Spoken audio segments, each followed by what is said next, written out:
সম্মানিত ছাত্রছাত্রীকে, আমরা যে মুহূর্তে কথা বলছি, বিক্ষোভ মিছিল করছি,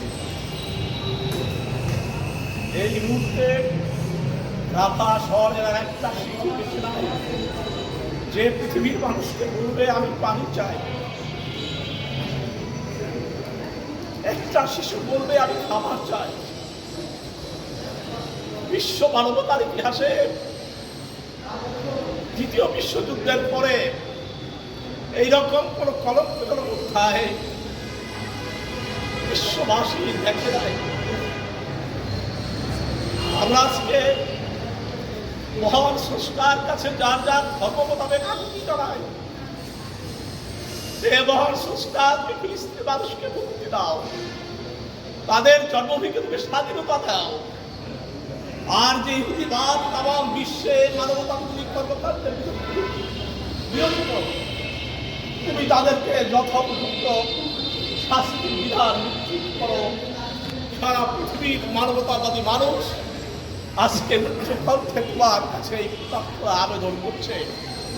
আর আমরা প্রায় বিশ্ববিদ্যালয়ের পরিবার, আপনারা সকলে আমরা এই প্যালেস্টাইনবাসীদের আকুতির সাথে আমরা একাত্মতা ঘোষণা করেছি, আমরা সমবেদনা জানিয়েছি।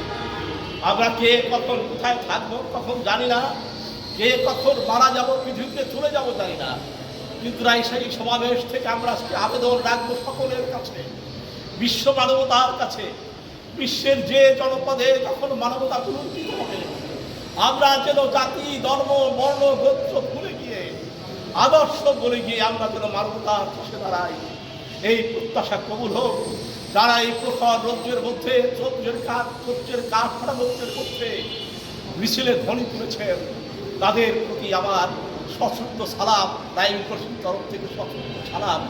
আমাদের সমস্ত বিভাগ সেকশন আজকে কোনো কাজ হয় নাই, এখন সম্পূর্ণ তালাবদ্ধ হয়ে যাবে।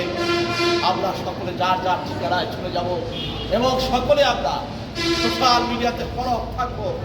আর কিছু পারি আর না পারি, এই পশ্চাৎপদ দেশের একজন নাগরিক হিসাবে আমরা যেন প্যালেস্টাইনি মানুষের প্রতি আমাদের সমবেদনা অব্যাহত রাখি, আমরা যেন বিধাতার কাছে আমাদের প্রার্থনা অব্যাহত রাখি। সকলে ভালো থাকবেন, সুস্থ থাকবেন। আল্লাহ হাফেজ। আজকের কর্মসূচি সব কিছু রাখছি।